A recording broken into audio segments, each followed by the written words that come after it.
Good morning students. आज हम लोग अलंकार का अर्थालंकार पढ़ेंगे। ठीक है, हमने शब्द अलंकार बताया था आपको कि शब्द अलंकार के 3 भेद होते हैं। पहला अनुप्रास, दूसरा यमक और तीसरा श्लेष अलंकार।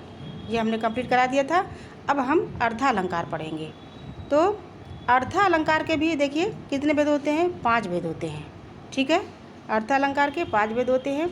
अब पहला है उपमा अलंकार, दूसरा रूपक अलंकार, तीसरा उत्प्रेक्षा अलंकार, चौथा अतिशयोक्ति अलंकार और 5वां है मानविकीकरण अलंकार। ठीक है, तो ऐसे तो बहुत सारे अर्थालंकार होते हैं, लेकिन आपके पाठ्यक्रम में मैक्सिमम जो है 5 दिए गए हैं। तो अभी हम 5 की जो है स्टडी करते हैं। तो आइए सबसे हम पहले देखते हैं उपमा अलंकार। ठीक है, उपमा अलंकार देखते हैं। देखिए ये जो टाइटल उपमा अलंकार, इसी से ही आपको समझ में आ रहा है कि उपमा यानी किसी की उपमा दी जाए। अब उपमा अलंकार, उपमा शब्द का अर्थ है तुलना, जहाँ किसी व्यक्ति या वस्तु को अन्य व्यक्ति अथवा वस्तु से समानता की जाए, वहाँ पे क्या है, उपमा अलंकार होता है। ठीक है, इसके कितने हैं, इसके भी 4 अंग होते हैं। ये बहुत इंपॉर्टेंट है, इसके 4 अंग होते हैं। कभी कभी पूछने आता है, ये एग्ज़ाम्स में आते हैं कि कितने अंग होते हैं उपमा अलंकार के, तो इसे आप लोग याद कर लीजिएगा। तो उपमा अलंकार के 4 अंग होते हैं। पहला उपमेय, दूसरा उपमान, तीसरा वाचक शब्द और चौथा है साधारण धर्म। ठीक है, अब आइए हम देखते हैं कि उपमेय क्या है, उपमान क्या है, वाचक शब्द और साधारण धर्म ये कहाँ पे, किस जगह, कैसे इसका प्रयोग होता है, इसे हमें जानना है। ठीक है, तो पहला है देखिए उपमेय। उपमा अलंकार में सबसे पहले जो इसके जो 4 अंग हैं, हम उसको पहले पढ़ लेते हैं। तो पहला है उपमेय। उपमेय देखिए, उपमेय का तात्पर्य है कि जिसकी किसी अन्य वस्तु से तुलना की जाए। तुलना की जाए, समझ रहे हैं आप, बराबरी की जाए, जिसकी किसी अन्य वस्तु से तुलना की जाए, उसे हम उपमेय कहते हैं। ठीक है, अब जैसे उदाहरण है कि सीता का मुख चंद्रमा के समान है। ठीक है, यह मुख चंद्रमा के समान सुंदर है। इस वाक्य में जो मुख है, जो मुख का है, उसकी तुलना किससे की गई है, चंद्रमा से की गई है। अतः मुख क्या है, उपमेय है। यह कहने का तात्पर्य यह है कि जिसकी तुलना की जा रही है उसका क्या हुआ, उपमेय होता है। जैसे मान लीजिए कि हमने कहा कि जैसे सीता का मुख चंद्रमा के समान है, तो यहाँ पे जो मुख है, सीता का मुख क्या है, ये उपमेय है, और चंद्रमा क्या है, ये उपमान है।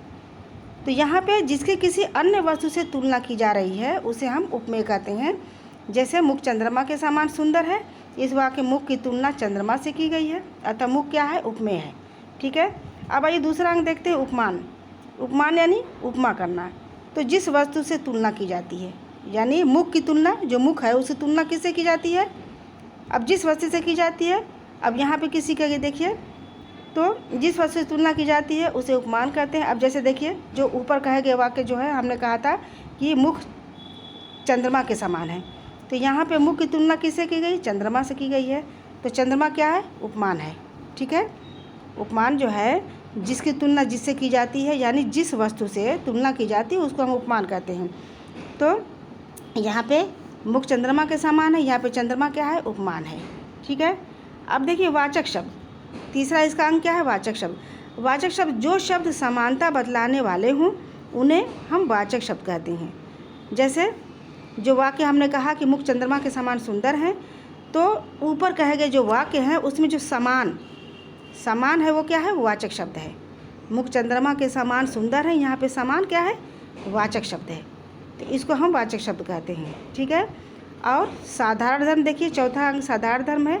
तो चौथा, उपमेय और उपमान में जिन गुणों के कारण तुलना की जाती है, यानी उपमेय और उपमान में जिसके कारण तुलना की जाती है उन्हें हम साधारण धर्म कहते हैं। ठीक है, जैसे मैंने उदाहरण पहले दिया था कि मुख चंद्रमा के समान सुंदर है, तो यहाँ पे जो सुंदर है वो साधारण धर्म है। देखिए हुआ ना कि उपमेय और उपमान में जिन गुणों के कारण, किन गुणों के कारण, सुंदर, तो ये क्या है, साधारण धर्म है। ठीक है, तो अब यहाँ पे देखिए मुख चंद्रमा के समान सुंदर में देखिए क्या आता है, क्या क्या आता है, उपमेय मुख हो गया, उपमान चंद्रमा आ गया, वाचक शब्द समान आ गया, और साधारण धर्म क्या आ गया, सुंदर आ गया। ये चारों बातें यहाँ पे प्रयोग की गई हैं, यहाँ पे मौजूद है। ऐसे ही इसी को हम क्या कहते हैं, उपमा का पूर्ण उपमा कहते हैं, यानी उपमा अलंकार कहते हैं। ठीक है, अब देखिए हमने यहाँ पे उपमा अलंकार का अन्य उदाहरण हमने यहाँ पे लिया है। जैसे नील गगन सा शांत हृदय था हो रहा, नील गगन सा शांत हृदय था हो रहा है।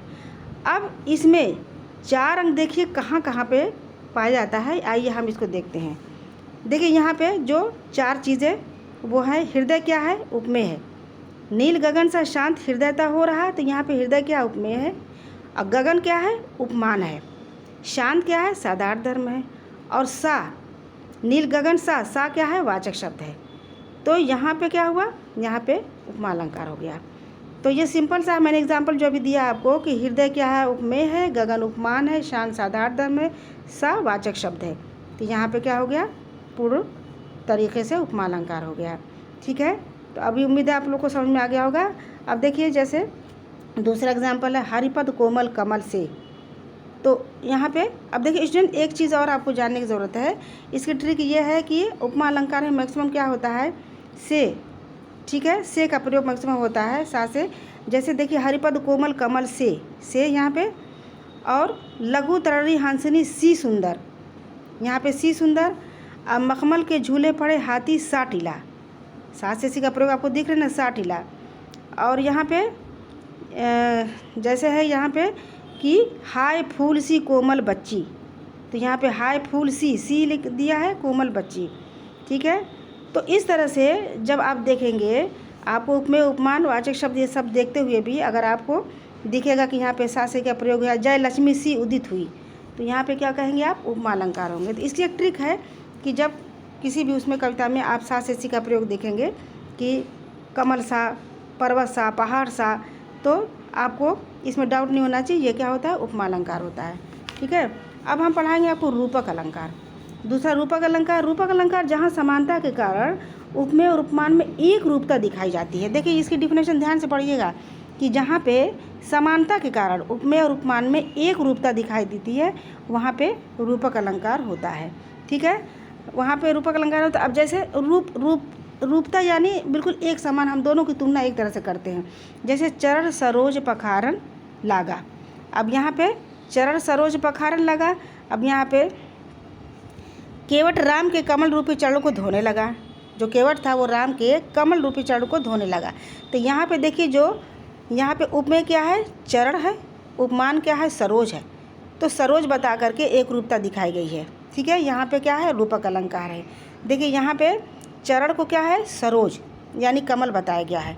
तो यहाँ पे चरण और सरोज दोनों की रूपता दिखाई दे, एक रूपता दिखाई दे रही है, तो इसलिए ये क्या है, ये रूपक अलंकार है। ठीक है, अब जैसे देखिए इसमें अन्य जैसे उदाहरण है, प्रेम सलील से देश का सारा मल धुल जाएगा। यहाँ प्रेम रूपी पानी की एक रूपता में रूपक अलंकार है। प्रेम सलील यानी प्रेम रूपी पानी की एक रूपता दिखाई गई है। एक रूपता यानी दोनों को समान रूप से दिखाया गया हो। जैसे चरण कमल बंदो हरिराई, तो चरण और देखिए कमल दोनों को समानता दिखी, दोनों को एक बराबर बताया गया है।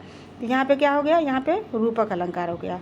उदित उदय गिरी मंच पर रघुवर बालतीन, यहाँ पर भी रूपक अलंकार है। अविकसे संत सरोज सब हर्षे लोचन भृंग। स्टूडेंट इसमें भी एक ट्रिक ये है कि आप देखेंगे कि जब भी रूपक अलंकार में जो भी आप दो शब्दों के बीच में आप देखेंगे डैश, जैसे प्रेम सलील से देश का सारा मल धुल गया। ठीक है, अब जैसे चरण कमल बंदो हरिराई, चरण और कमल के बीच में देखिए क्या है, बीच में क्या है, डैश है। तो इसमें का मतलब ये है कि ये है रूपक अलंकार, यानी दोनों की समानता बराबर रूप से दिखाई गई है, इसलिए रूपक अलंकार है। तो रूपक अलंकार में इस बात का हमेशा ध्यान रखिएगा कि जहाँ समानता के कारण उपमेय और उपमान में एक रूपता दिखाई जाती है, वहाँ पे रूपक अलंकार होता है। ठीक है, अब हम चलेंगे आपको उत्प्रेक्षा अलंकार पढ़ाने। उत्प्रेक्षा अलंकार में देखिए, जहाँ पे उपमेय में उपमान की संभावना यानी कल्पना की जाए, वहीं पे उत्प्रेक्षा अलंकार होता है। यानी कल्पना की जाए यानी संभावना की जाए। ध्यान से फिर से देखिए कि जहाँ उपमेय में उपमान की संभावना यानी कल्पना की जाए, वहाँ पे उत्प्रेक्षा अलंकार होता है। इसमें देखिए, इसमें मनु मनो मानो जनु जानो शब्द का प्राय प्रयोग होता है।